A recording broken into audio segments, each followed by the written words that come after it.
Hello, everybody! Hello, everybody! Hello! Just figuring things out here. Just getting ready to go streaming live. Hope everybody's well. Again, peace and love to all. And, heart goes out to all of those people in Ukraine who are just going through the worst thing you could possibly imagine. Anyway, we're here for fun, though, so... Yes, if it's your first time here, then welcome. Please consider doing all that business of the subscribing. Oh, okay. Just getting everything sorted, and I just need to see the chat room. So if I can see the chat room, I know we're good and are rocking. So just bear with me one moment while I'm just getting myself together. Yeah. A standing up show today, my first standing up show. Yes, I do stand up from time to time. Let me just have a look on here. Just making sure all is well. And yeah, thank you. Great. Lovely. Great to see some regulars in the chat room. So stream. Try to do it most Wednesdays. I know next Wednesday I can't do a show because I'm going to a concert. But in most Wednesday, 8 p.m. GMT, that's the time to tune in. If you are tuning in on Facebook or other places, Twitter, for instance, YouTube is the place where we've got the most active chat. So I recommend if you want to get involved in the chat, join us there. Okay, just a few little tweaks. Oh, nice to see the gang in. Thanks, everyone. In case you haven't seen it, Sonic Talk, the long-running podcast, I was a guest on that earlier today. Loads of news in the music technology world. And we didn't even cover everything. I mean, my goodness. Behringer have been releasing an unbelievable amount of, announcing, I should say, an unbelievable amount of new products. Including the much missed and much loved, I say much missed, did they stop making it? The rotary encoder, what's it called? The BR32. And the interesting thing with that particular thing is that it had... the ZAQ sequencer was with the original model. Someone had hacked it and turned it into a sequencer. Well, the one that Behringer are bringing out now incorporates like a collaboration with sequencer or ZAQ. So that looks kind of cool. Yeah. Mac thinks I could get a bit more gear in here. I think you know what we're talking about. Right, so what are we doing tonight? So, I was just mentioning there about that Behringer stuff. Yeah, loads and loads of stuff they've got coming out, and some of which looks actually really good. But, what we're doing tonight, though, the RC505 is with us again. Also connected to that is the Modular rig there. And this is my live rig. And I've got this coming into the looper.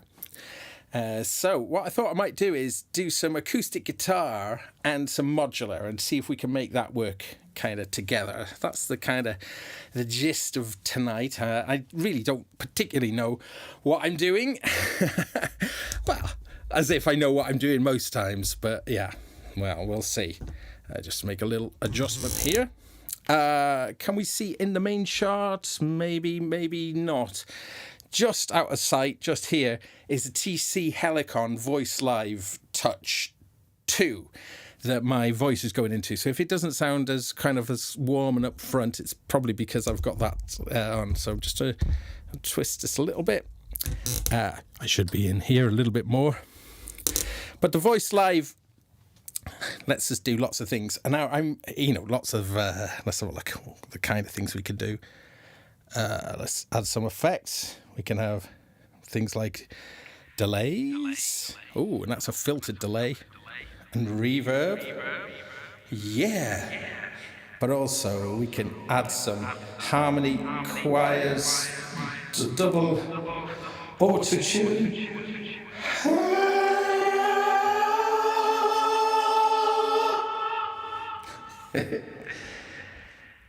And we can bypass it like that.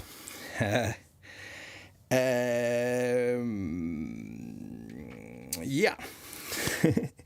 Okay, I think we're all good. I think we're up and running. Right, so why don't we get started? So the clock then is coming from the Pamela's new workout. And the clock, as I start things off here, actually the clock is clocking everything. It's coming out of one of the outputs of the PAMs and into the S2400, the Euler S2400. And then that then is sending both clock out and MIDI out to synchronize the whole shebang. So whether we'll be tapping into that at all, we will see. But in the most, what I'm going to do is, you see, if I just flick this in, you can just hear a little bit sneaking in. Yeah, I'm going to bring in some percussion and drums and stuff from the Modular rig. But that should all be sequenced nice and tight to the 505 because the Modular rig being the clock. So I've got the yellow button on the Pamela's new workout, which if I put this click track on here, let's just turn this up a bit. Then I see I can start and stop that here. So initially, I'm just going to use this click, this funky click, to get me going, to get me into the groove. So we're at 100 BPM. That probably feels about good for me with my old bones. I need a plectrum, so forever losing plectrums. Right, little pot. Let's have a couple, floppy and hard. Ooh, yeah. So we got our interesting click going on. Yeah, maybe I could make that a bit more jazzy. So let's do that. So can we see? No, I don't think we can see. No, I'll keep on this view for now. So I'm just gonna find.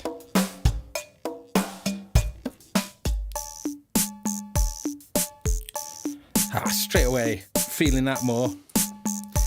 Okay. Whoop. This guitar, Tanglewood, I've had this for 20 odd years and I've just had it refretted by a certain Gareth Lewis working out of Cardiff, and he's done an amazing job and it really plays so nicely now. What I probably should do though is just check my tuning.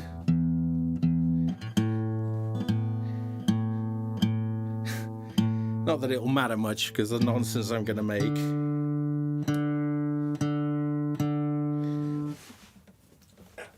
Just move that out of the way so I can see. Yeah, just oh, that utterly depressing sound of a guitar being tuned.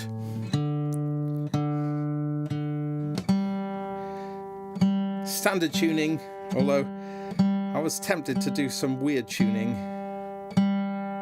I'll stick standard tuning today. Whoops. Okay.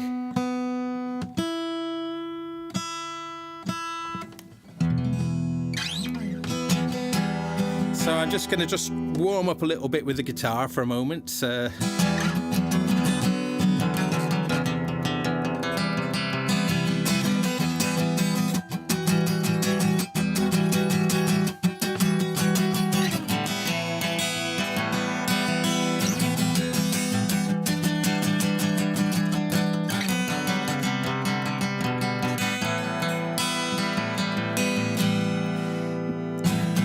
Nick Drake tunings, Martin Taylor's suggesting. What tunings did he use?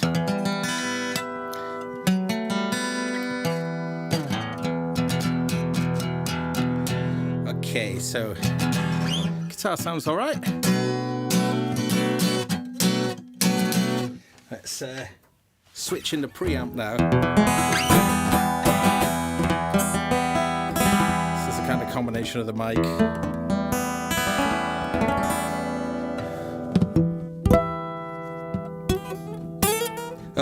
Whoa!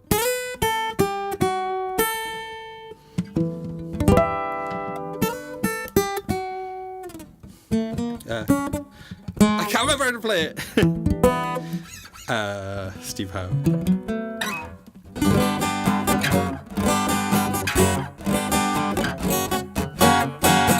Sounds a bit brittle. Hang on.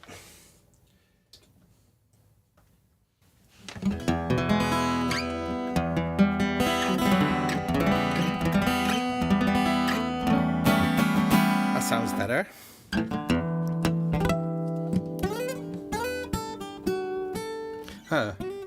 I can't remember how to play it.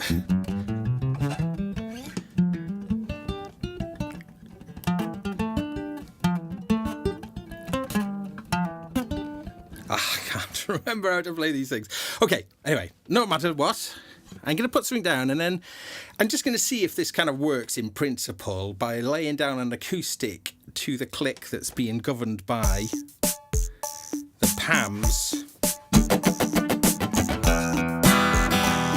The guitar is only just going straight into the looper for now, but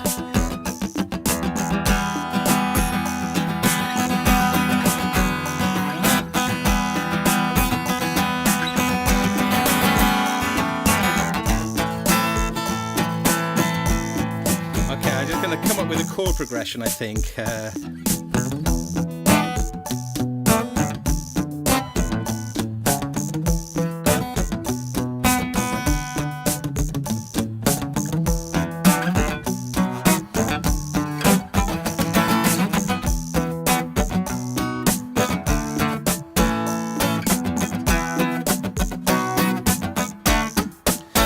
Something simple like this, just to make sure everything is working. Let's do that again. Oh, wait.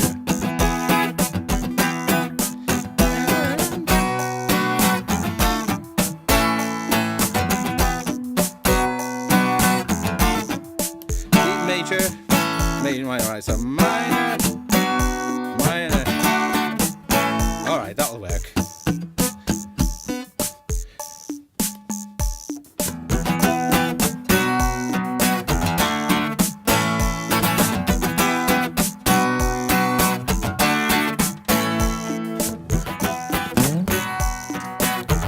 Oh, that sounds thin and nasty.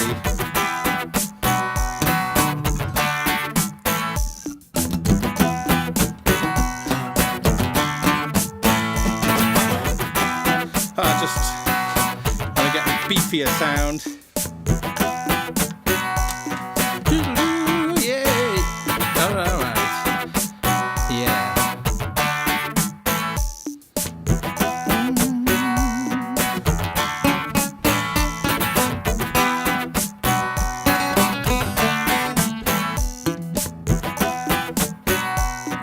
Bit more volume, I think. Okay, I'm going to layer this up a little bit. So, like what I like to do with this looper is the manual panning. Bear with me. Here we go. Pan, pan, pan, pan. Where do I find Japan? Auto pan, manual pan. Yeah.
be working all right.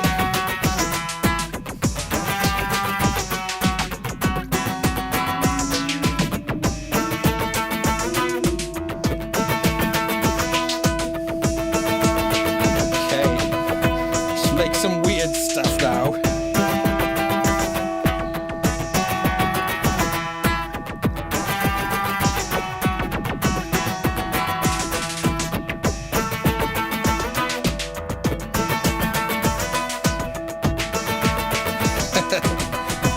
Take the guitars out, let's go to here for a moment.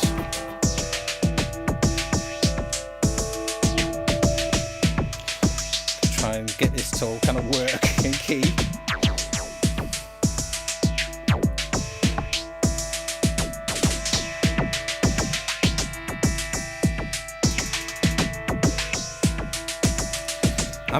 I'm going to put some acoustic electric bass down, I think, because I can.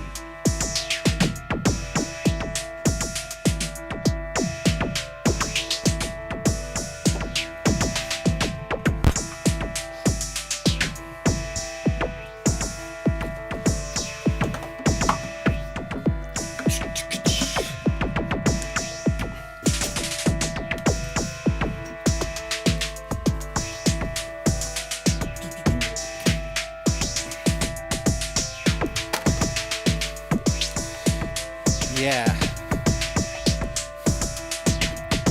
Reckon back a time, I think.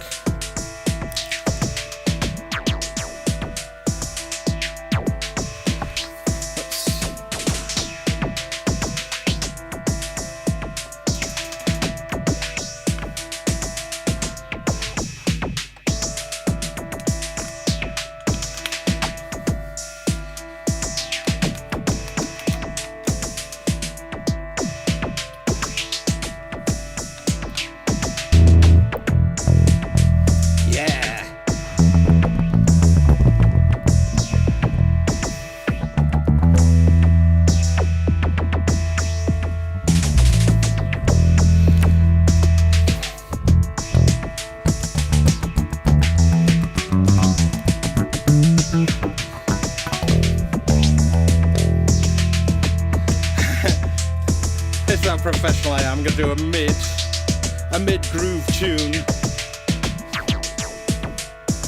Let's make something happen. See if I can tune and modulate.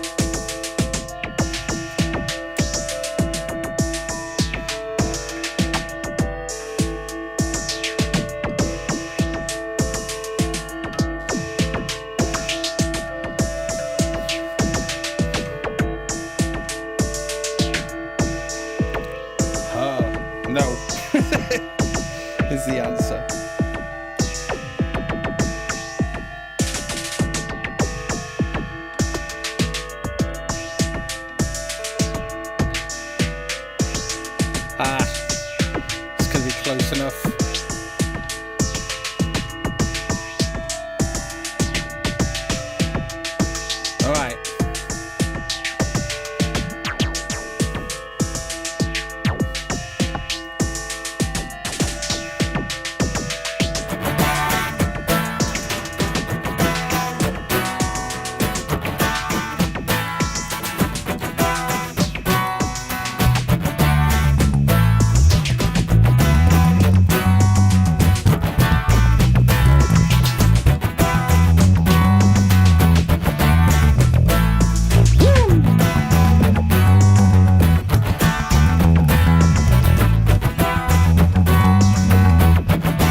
key.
Trying to get all this into tune now.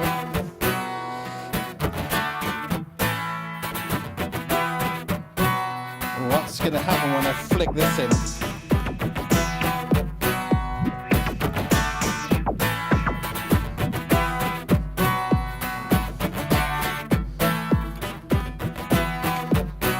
Yeah.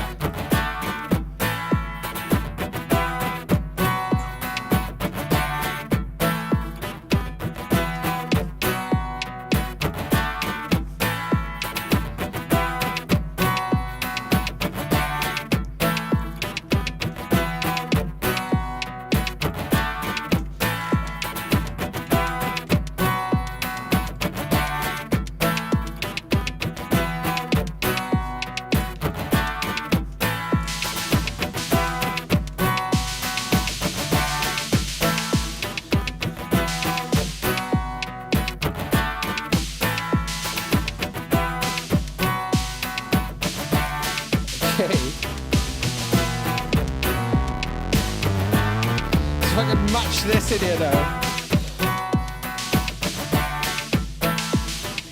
Cool.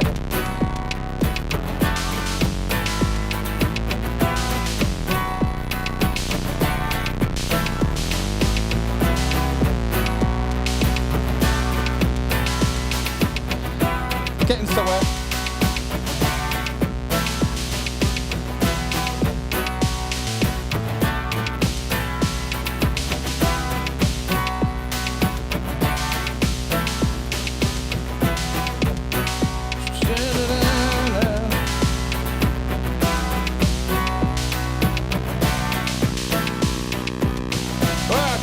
Interesting, yeah.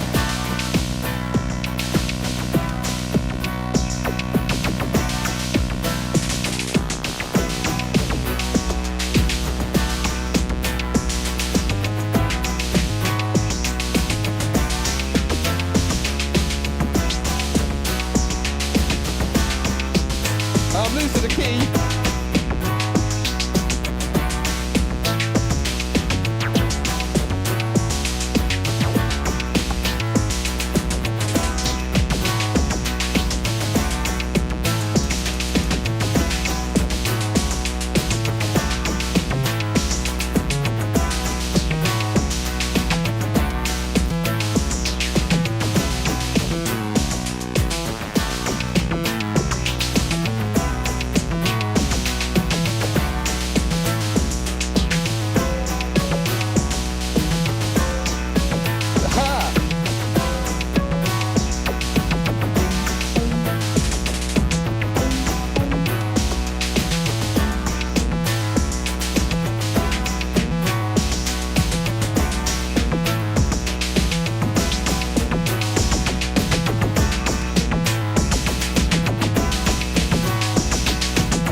enough of that one.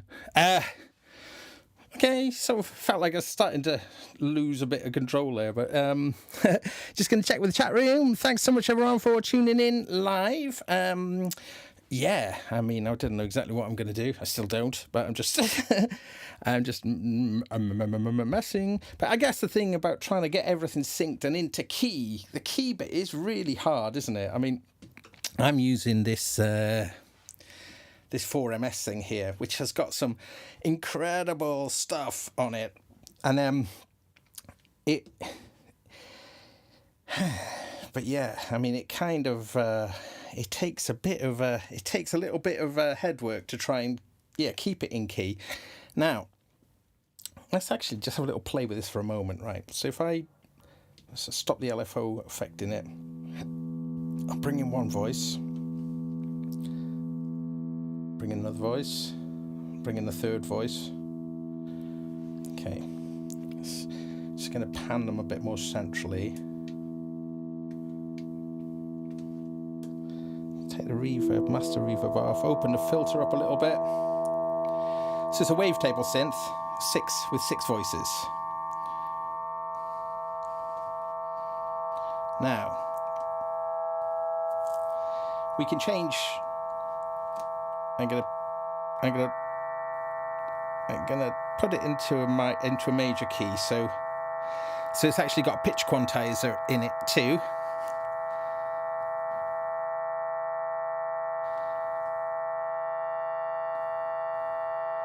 But voices 5, 6, and 7 are actually being modulated by, or rather not modulated, but well, I suppose they are. The pitches are being changed by the marbles, which is this module here. Let's take those drone notes out a minute. Let's see what this is doing.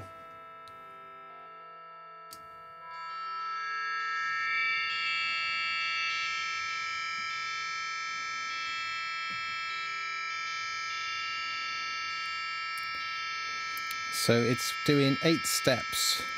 It sort of samples 8 steps of a random voltage.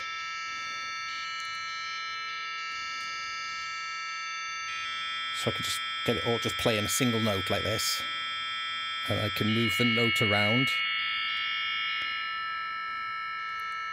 So that's just kind of clamping the voltage, and then the pitch quantizer is kind of pulling it into some sort of key. Let's increase the spread. It's being fed a clock.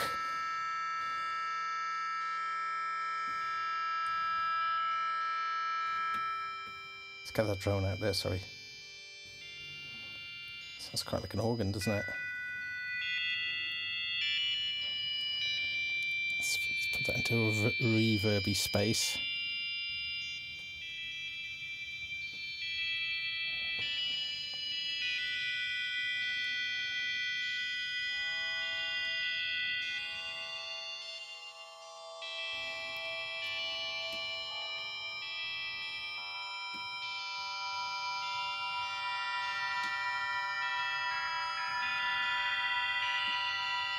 Let's try and make these drone notes a bit more harmonious.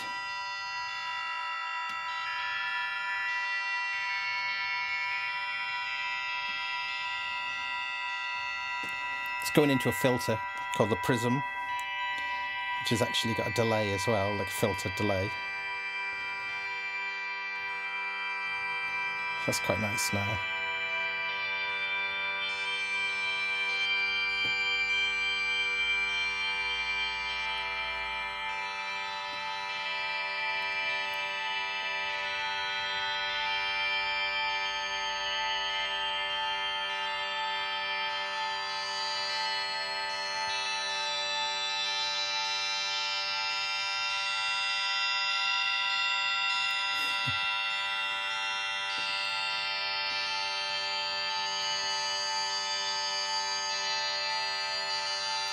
Can't make these kind of nice beds, but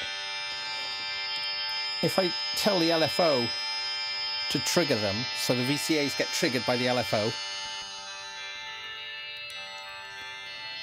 so it starts being like a sequencer. And these LFOs are defaulting their phase of where they start is sort of defaulting to make them run in this order, but they don't need to run in this order. Like if I wanted, let's take this first note down,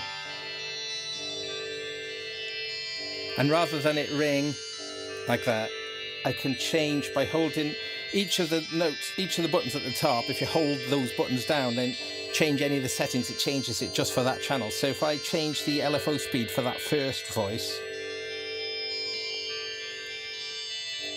it's only getting every other time now.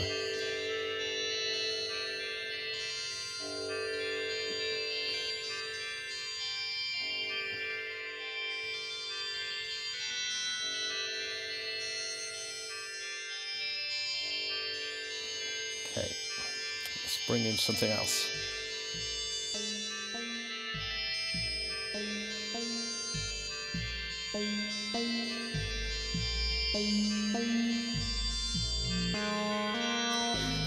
What we're hearing now is the dope for A116 miniature synth voice, which is like a complete analog synth voice in, what's that, 10 HP?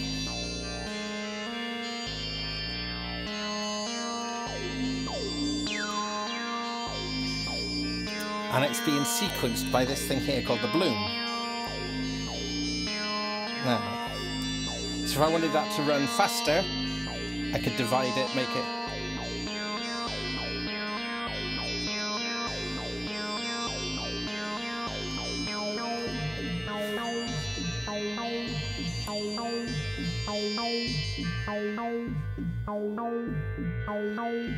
Okay. Now I'm all still, if I bring in any of my looper tracks,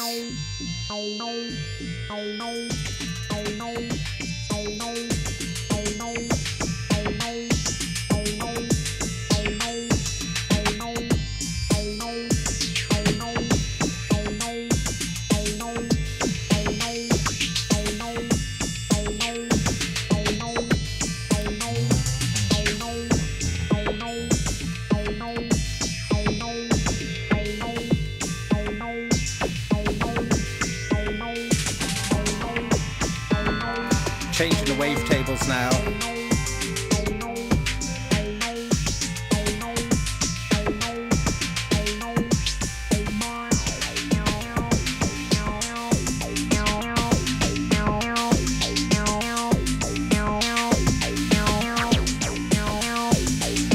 So the bloom as a sequencer is quite interesting because it will let me create this, I think it calls it fractal synthesis. So I'll create another branch.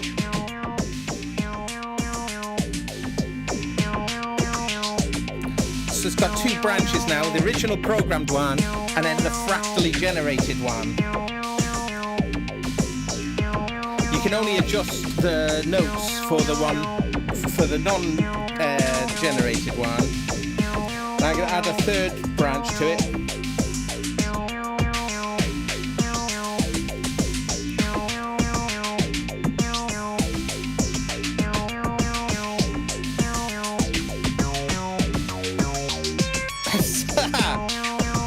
So it's a bit of a lottery.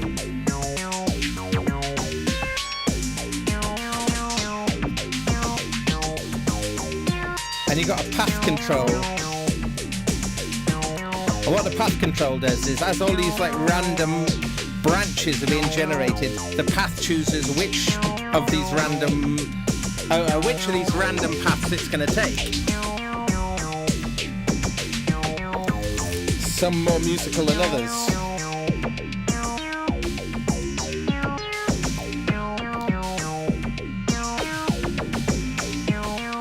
So it's a little bit about trying to find a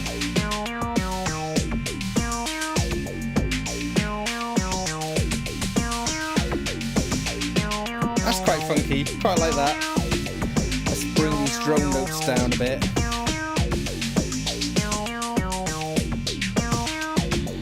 Make the drums do something interesting.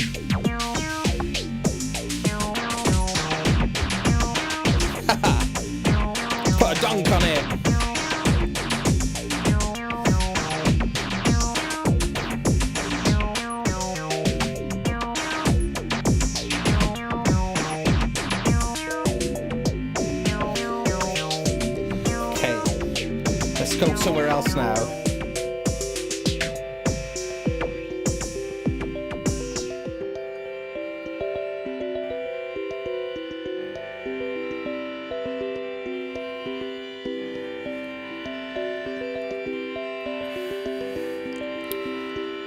We're hearing some sounds from the rample here. That's where this kind of like, so I don't know, vibraphony sort of electric piano sound is coming from. Now, this is all now being routed through the beads module as well.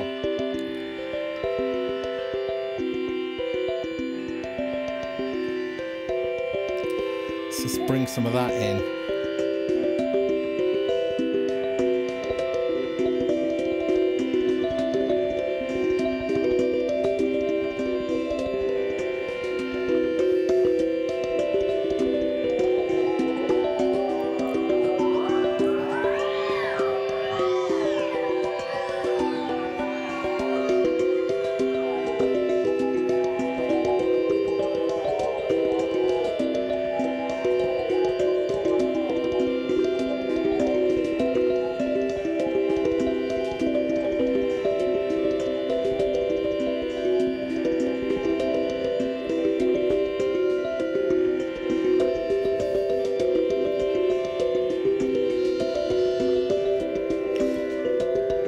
I want to modulate the filter, so I'm going to grab a cable.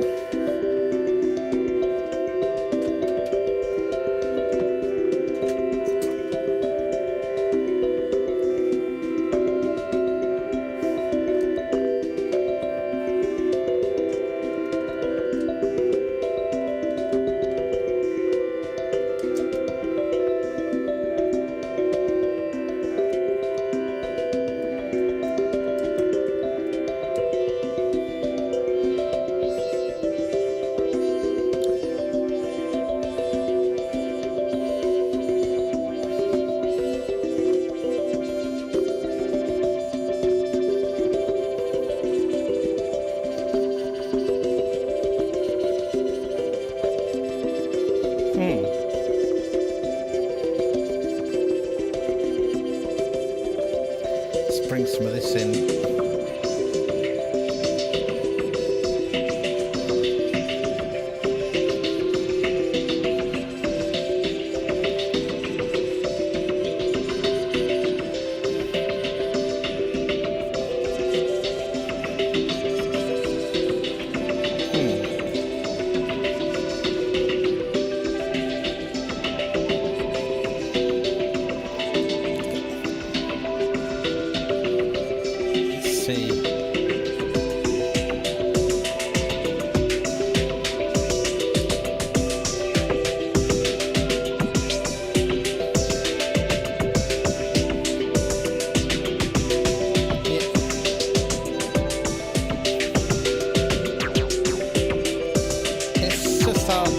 Resist those techno-y sort of beats.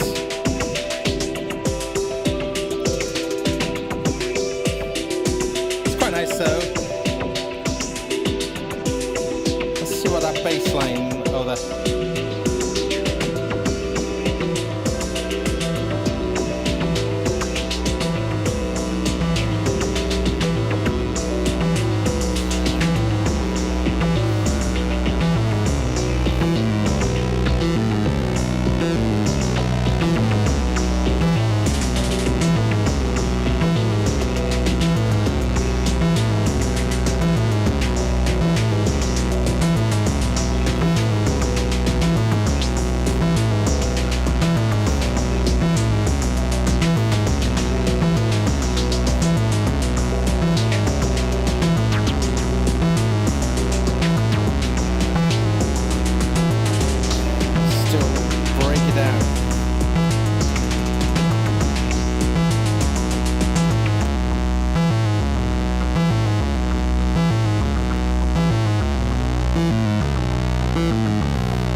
Don't know if this is interesting for everyone. I mean, it's fun for me. But yeah, I guess this is the bigger thing here is that what I'm trying to do in this room is create a multi sort of dimension kind of space where there's lots of different kind of things that are all responding to clock, and then the other end of the studio there's a bunch of other things as well, and I'm just trying to get it all working so it'll all be nice and synced. So that's what I'm kind of currently working towards. I'm using the Pamela's new workout in the Modular here, which is I don't know, can't see it particularly well, but on the right hand side over here. And what's good about that particular module is that it's got 8 configurable outputs, which you can decide what kind of clock comes out of them. I mean, it goes a lot deeper than just clocks, but I'm mostly just using it with clocks here. And I've also got the expander module, which is called the PEXP1, and that gives me a MIDI out on it. I've talked about that before. So that MIDI out is feeding the loop station, and then the looper is also MIDIing. It's passing that clock out, and I can send that places. So the clock, I was trying to calculate it earlier. It's, oh my goodness, hang on. 1, 2, 3, 4, 5, 6, 7, 8, 9, 10, 11, 12, 13, 14, 15, 16, 17. There's around 20 odd kind of clocked devices. So yeah, it's becoming a little bit of an obsession now, trying to get it all to kind of work. I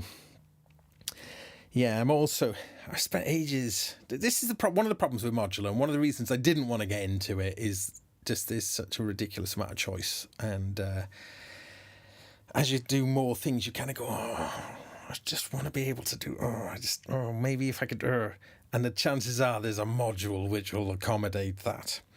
But I've got multiple zones in my studio here, and I was trying to work out what alternatives to Pam's new workout could I put maybe in the modular rig that I've got on the other end of the studio. Just to kind of come to the conclusion that I probably need to get another Pam's new workout. There's nothing else that really is quite as flexible as it. It's not a particularly tweaky. In fact, there's only a single knob on there, and it is a tiny, tiny little screen with a red display. That's not the easiest thing to see. But it's once you set it up, it's not the sort of thing that you necessarily want to be adjusting too much of during a performance. It does take a couple of CVs in, so you could do some you could mess it around a bit. I don't want to talk too much about Modular on tonight, though, so I won't get drawn too much into that. But I think the wider kind of discussion or just chat about clocking, I think it's that in itself, I think it is quite interesting because different things respond to kind of the clock signal in different ways, or if they are just purely MIDI devices and can't follow an analog clock. What I'm trying to do in the most, though, is keep clocking as much as possible to an analog gated clock. So, some devices, are just purely MIDI. So, but certain ones, like for instance, the Micro Freak, that can either be synced to, MIDI or clock, and quite a few things, quite a few of Arturia things. The beat step does as well. I've got a key step as well, and that lets you choose. So if you want it to be a clock or a MIDI for its synchronizing, but the killer Electron rig to my left here, which is a little bit neglected of late, but I'm really keen to get stuck back into that. I don't think there's a way of clocking it analog clock. I think I have to send it MIDI clock. I've got it all MIDI'd up, so it will respond to the clock there via MIDI. But Synth Addict saying the make noise tempi's a lot of fun. I have been wondering about that one. Can't you run the Pamela through a couple of buffered mults? Great question. Yes, you can. Interestingly, there's a buffered mult in that, and a LPG gate, funnily enough, in the Waldorf behind me, this over there. I've been researching it, and I think you can send a clock through passive mults, or things like this, just a little splitter. And I'm not sure that there's too much. I think the clocks are quite robust. If you mult, say, pitch, then the drop off can make the pitch not quite in tune. But I think gates are quite good. I think clocks are quite robust. But I need to practice that. I need to play around with that. I need to keep checking with this. You always want the DAW as the master clock. Analog is too low resolution. Interesting question. Interesting point. What I'm trying to do here is have the computer off, really. Or rather, surreptitiously just acting as a master tape recorder in the background. And trying not to get sort of sucked into the computer world at all. Because the computer is the all-dominating, amazing thing that it is. I've just been really enjoying having no sort of computer involvement in what I'm doing, really. I mean, it's lots of these things are computers in their own way, I suppose. But you know what I'm saying. Surgeon uses Tempe. Is that so? That's good to know. I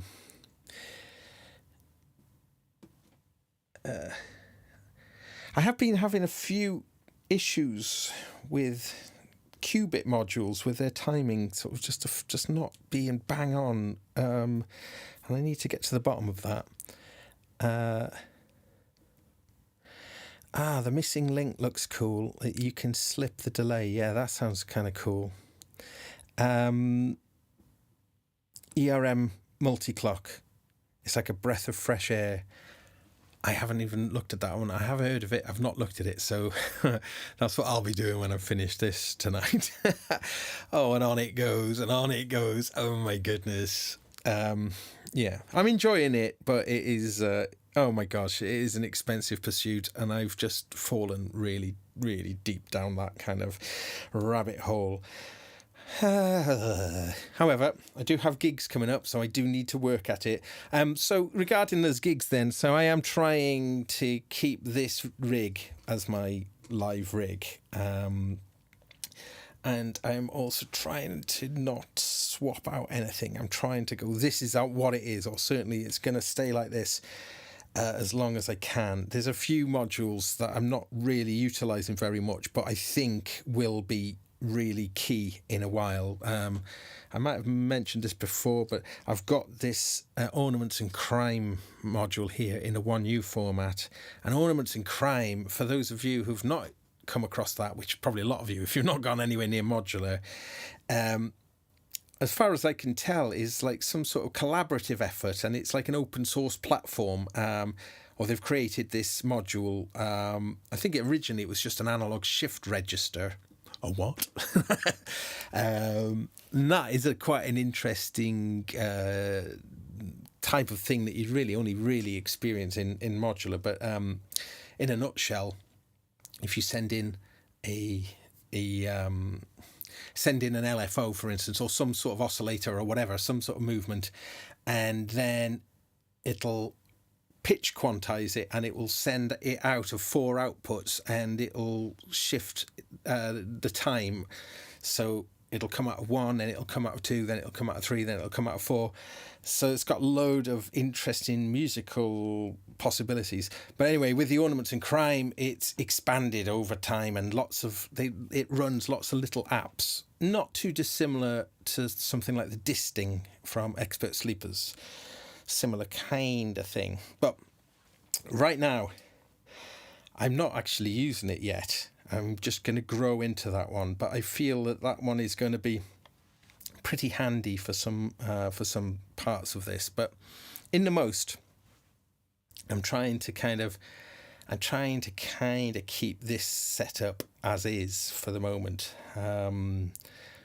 along with the looper, because the looper just makes so many things more easily. You can use. Let me say that again. This particular looper really makes a lot of things possible. The fact that it is actually like a 6-input mixer as well. It's got 3 sets of stereo inputs, all of which can be individual mono inputs. So it's pretty good, and then 6 outputs as well, 3 stereo pairs, and a headphone output as well. So it's very capacious in terms of its connectivity, and I like that. But I have to say, I've talked about this quite a lot. The 505 definitely, but this Mark II, I still have. Even though this definitely sounds better, I still kind of prefer the Mark I, which is I'm really surprised about. And maybe it's just because I'm so familiar with it. But yeah, I do find this one a little not quite as. It's very similar, but it's just not quite as fluid a process. Example: if I want to, like on the Mark I, there's actual pots for the inputs, and so you can just twist it, like turn it off straight away, or certainly adjust the gain really quickly. With these things, even when you're pressing down, it's still loads of turns to change it, and I really think that they could work on the acceleration. Yeah, I mean, right. So to take it from 0 to 100 with these kind of encoders takes this long. There, as opposed to almost instantaneous with a regular pot. I'm finding that is a bit of a drag. I really am. And you can press down and it doesn't actually. Do you know what? It doesn't make any difference.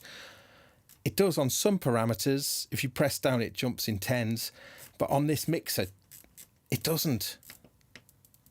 Pressing it down is the same as turning it. And yeah, I mean, look how many turns I have to do. Yeah. I mean,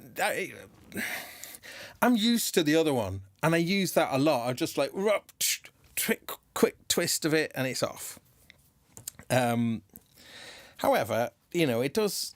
The sound quality is excellent, and the USB functionality is actually pretty good. The menus are confusing as hell. They really are. I mean, some of you may have watched me kind of be puzzled as I'm trying to go through it, just trying to remember which of the random memories you'll find. Random menus that you'll find particular functions. But I guess in time, get used to it and figure out how to get around it a bit faster. However, as a thing itself. And the same is true of the Mark I. And the Mark I is an amazing unit. So if those are going slightly cheaper now, definitely maybe have a look at them if you're kind of interested in this sort of thing. Anyway, I'm talking about that again. Right. I can probably do some more music, and then I'm not going to stay on too long tonight. So thanks so much, everyone, for joining me.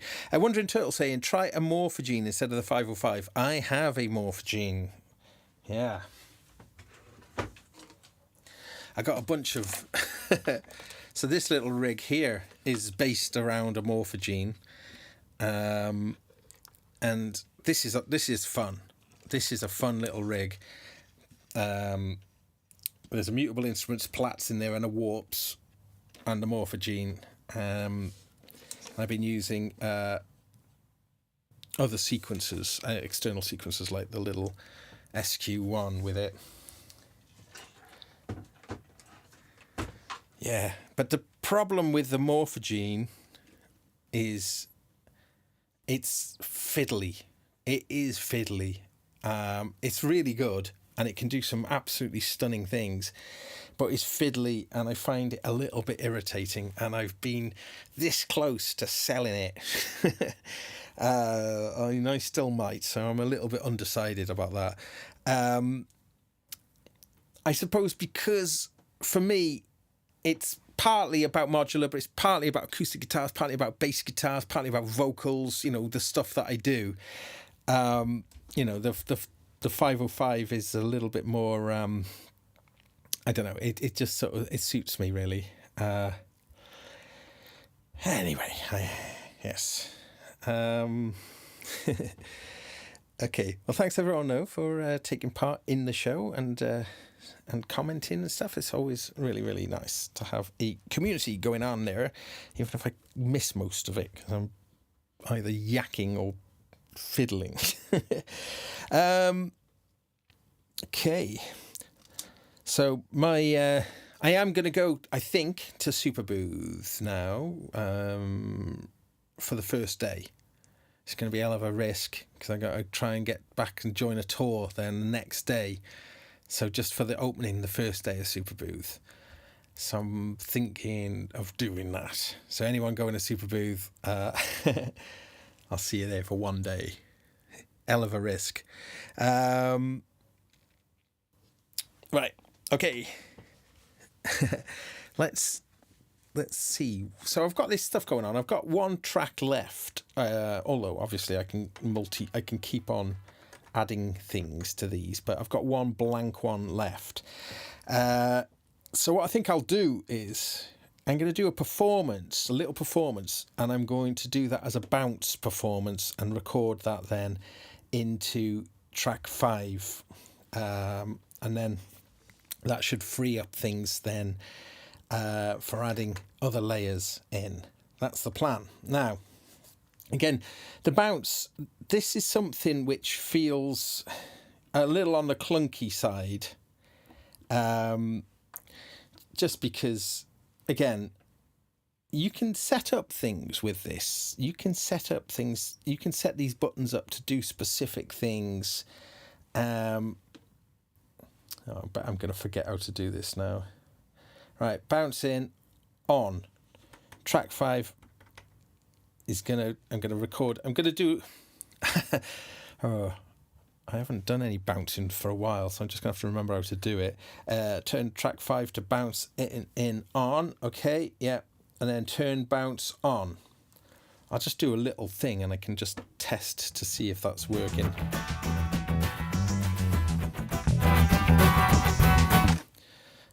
That'll do for now.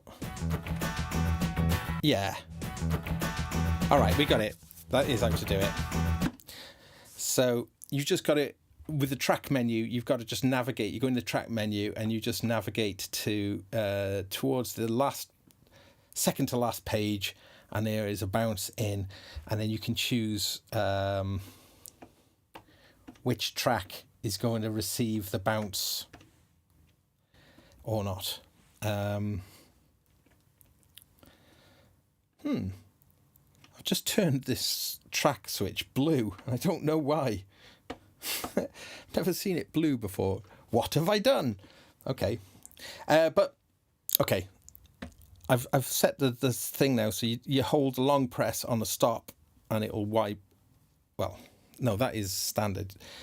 If I was to do it on the all start stop button, long press on it and it'll wipe everything, and that's an undoable option. And that is actually something that you can switch on and off. Why has this track button gone blue?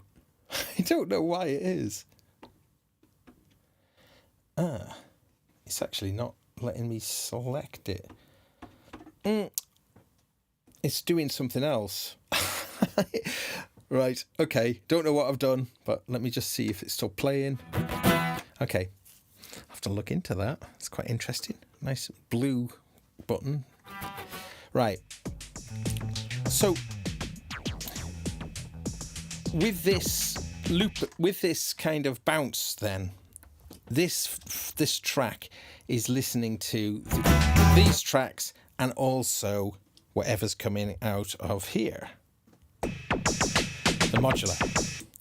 So I'll try and just build a little thing up and I'll track it all in, and then we'll see. I'd like to put some vocals in on this as well.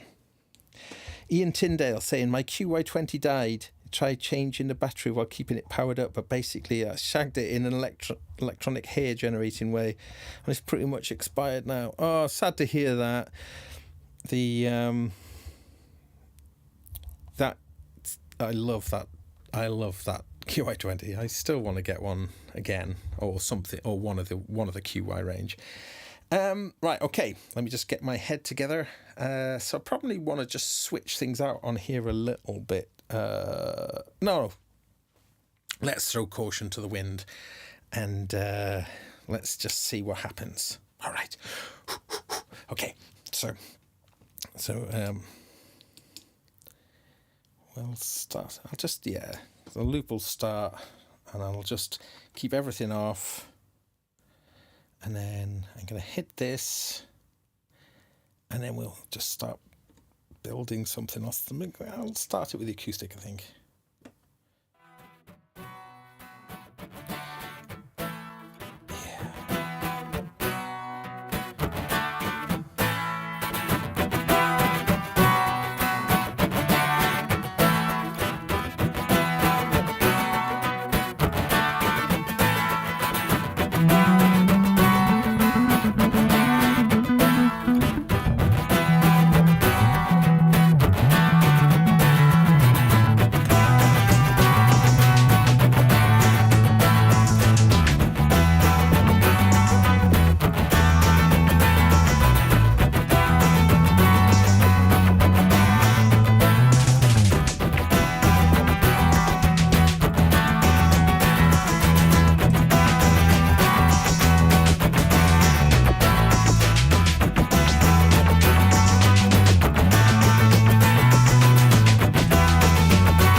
I totally spogged that up.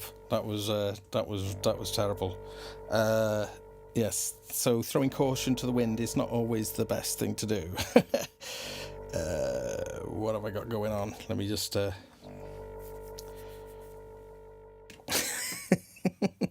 try that again, I think. I'm still kind of confused as to why this track button's gone blue. Right, let me think about this again. You see, I was a busy boy on the bass, wasn't I? And then that's come to bite me on the bum, that's for sure. That kind of was all over the shop. Let's just stop this, and I'm going to start again, but I'm going to go, all right, let's try it again. It's nice. I see a nice chat going on. So talking about the Pigtronics Infinity, you got one of those, Wagyu. That's kind of cool. Now I quite like the look of them. They look really good.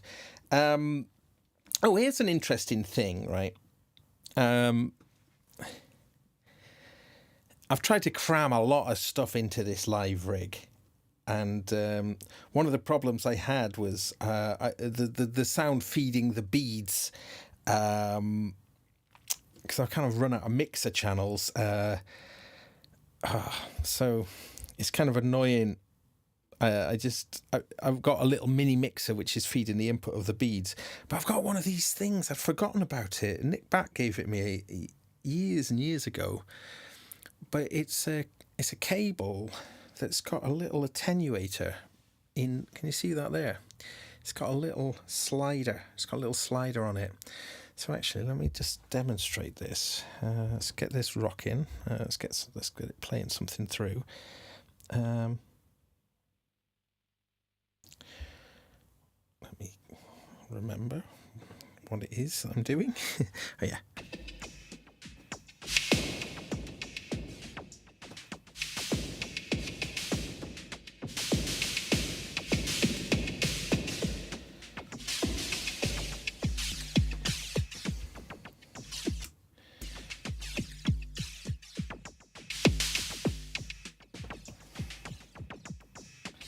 Yeah.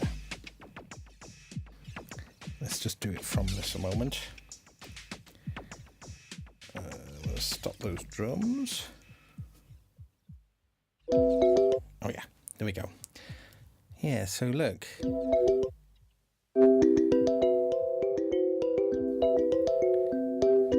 So I can fade that.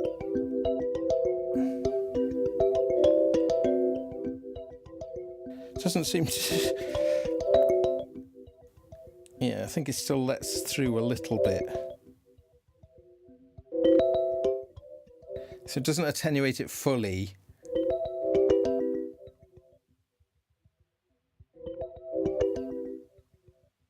I don't know why that's kind of... So maybe... It's kind of curious, but anyway... In principle, it kind of works, but I'd love to see more development of this kind of thing, inline attenuators in cables. I thought about my cable portals having some sort of more solid one that you plugged into, and it would act as a mult, and you'd have sliders on it as well. I thought, oh, that would be cool. Yeah, it is some sort of bleed, I think.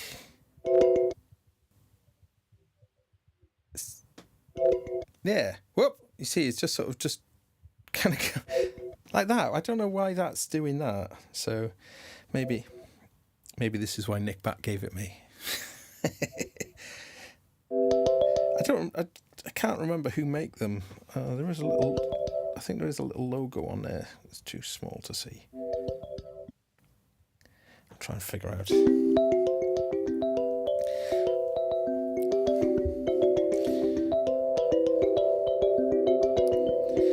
So, this little pattern that's going on at the moment,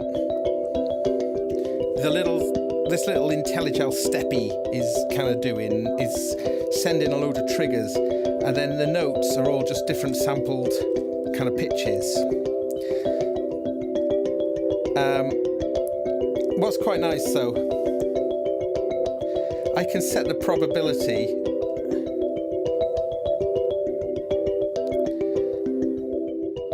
So reduce the amount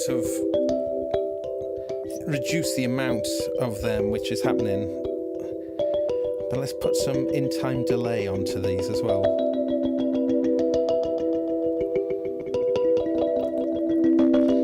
Find a nice one.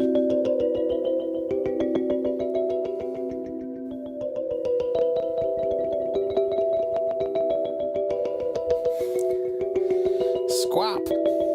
The rample. I can filter them as a group.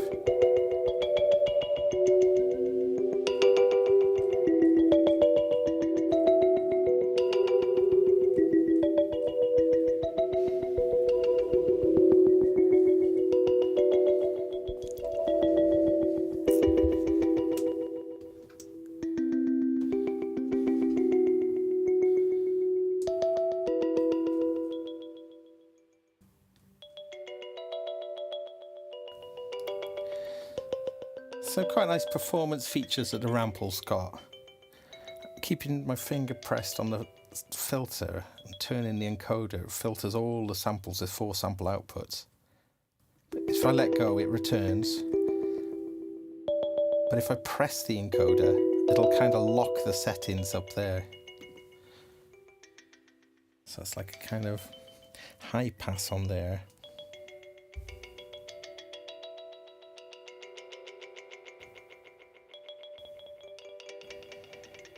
If I press this and press it again, I can reset it. Same goes for the pitch as well. Hold pitch.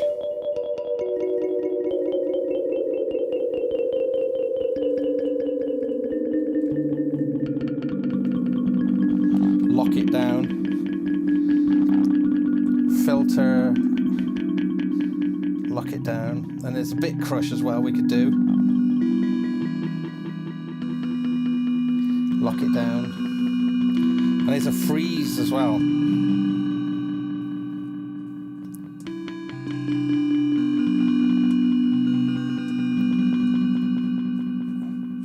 But I think you have to press the freeze.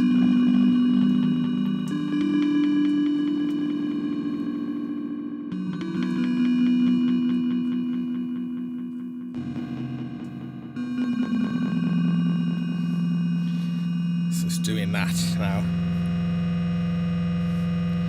So then, if I get it doing that, I can then change the pitch of that. No, I can't. Thought I could. Reset.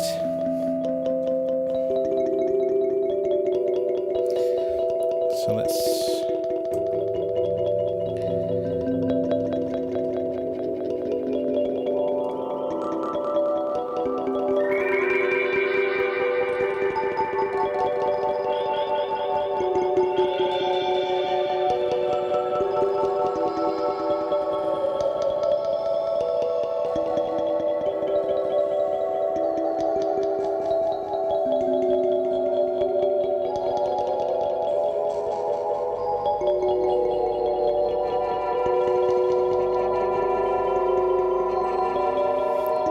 Never too far away from nightmare ambience on this show.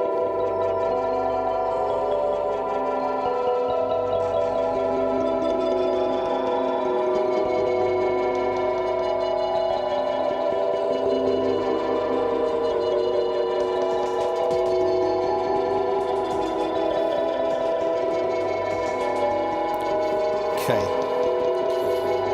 Let's see if I can do this now. Going to go a different path now on this now.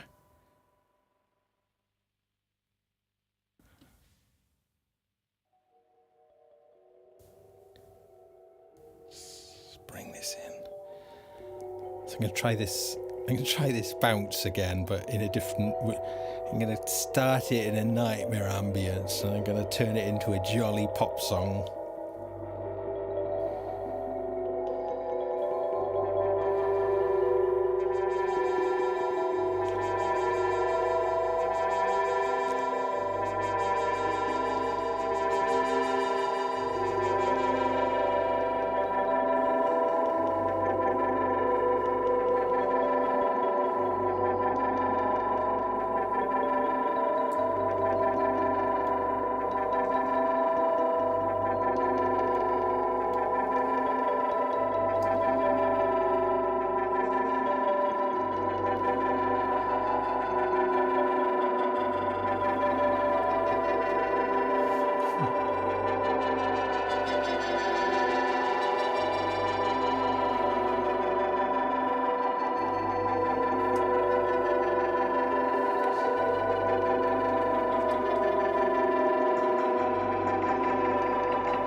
What am I going to do? What am I going to do?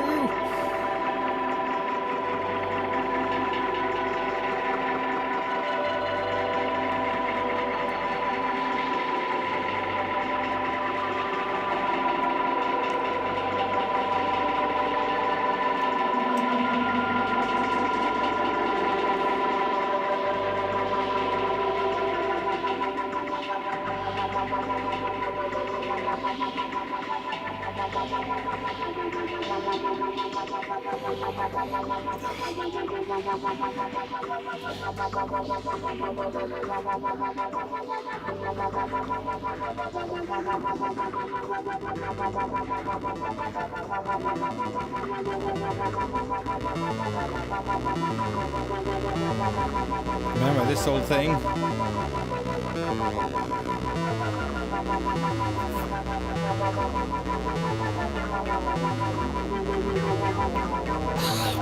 It's not going too well.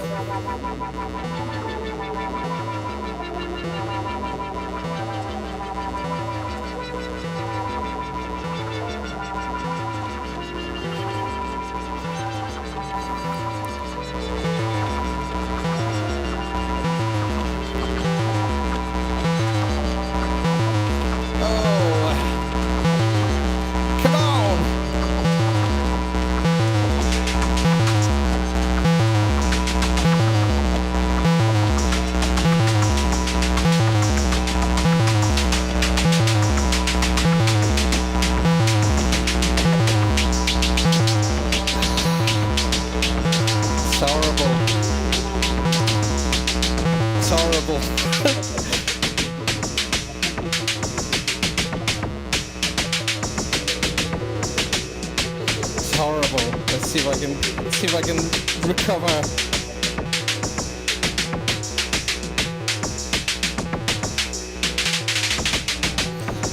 I don't think I can.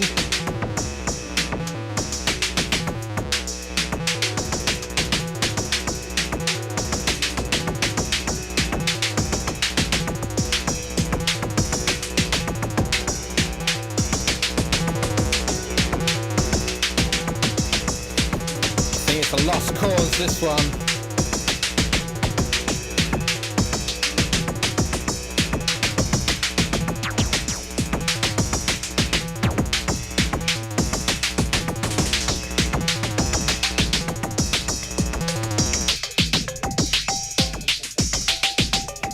Okay. See if I can get back to something now.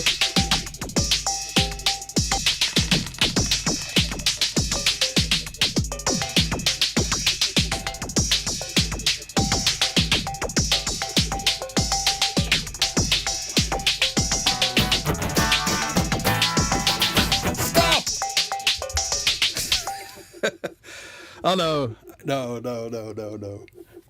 That's no. I've lost. I didn't do it right. Yeah, it's a bit weird. What's the time? I might be calling time. Sorry, that was rubbish then. It was like I don't know. I wasn't focused on what I was trying to do. Oh. This has gone blue on here now as well. What's going on? Oh, in the undo. I don't know why that is blue. Maybe that's turned it into an undo or something. I need to look into that. Oh, I'm sorry, everybody. I was just kind of messing up and kind of trying to figure a way into that thing that I did earlier. Right, so I'm going to abandon that one.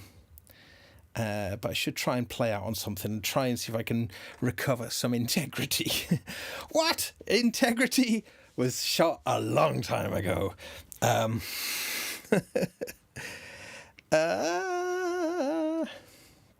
Yeah, it does get a bit complicated when there's just so many variables in front of you. So I need to. I've got to practice so much before the gigs I'm doing later in the year. So I can feel kind of, confident. Because I'm a pretty confident musician on my kind of home instruments, like when I gig. You won't find a more confident player than myself, really. I'm like a MF when I'm on stage, rah, own it, yeah. So I want to kind of find my way to that sort of, to that kind of thing. With this kind of nonsense. But yeah, it's a thing, isn't it? It's sort of like this setup here has got so much potential, but it's kind of also you know, how many variables there are in here is just kind of mad. So I'm going to probably have to figure out a way of just, like, in a gig, being able to, in a gig situation, just being able just to do a bunch of tests and checks just to make sure everything's working, because it's quite easy for a socket just to be lit, just to lift out a socket a tiny bit. It looks, to all intents and purposes, like it's plugged in. Click, and now it's in. So, you know, and this isn't fully patched yet. There's going to be a bunch more cables on here when I've finished patching it. So there's such a big margin for things going wrong. And things tend to go wrong with me. Change out the soon, Wandering Turtle saying. Oh, I don't know about that. I've been having more fun with the soon than I've managed to kind of capture tonight, really. I've not been too hot on this tonight.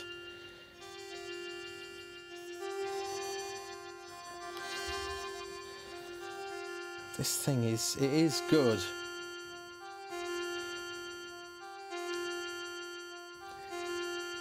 So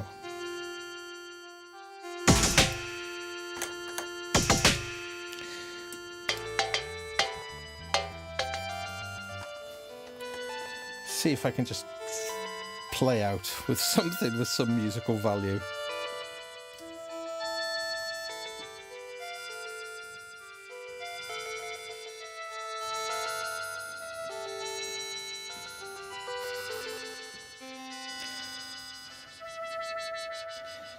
I don't think this is the path for that, though.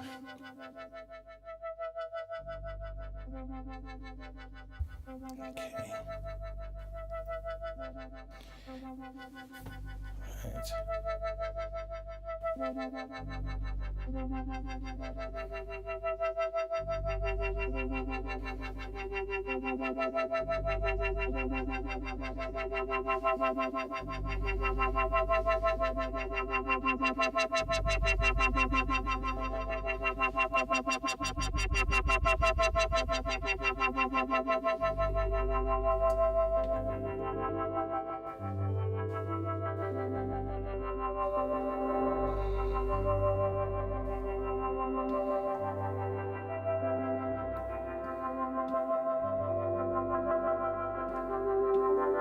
Ah, Kent is on later.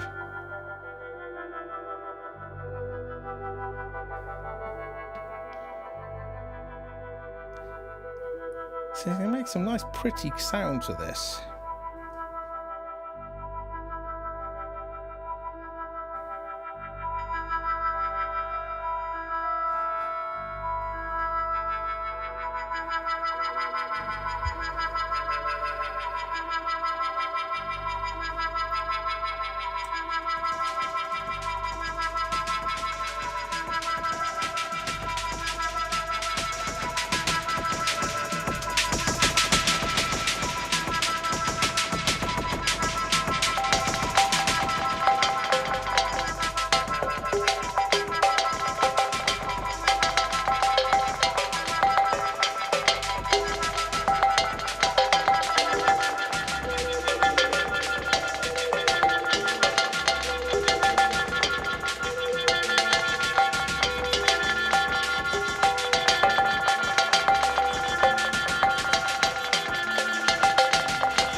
All right.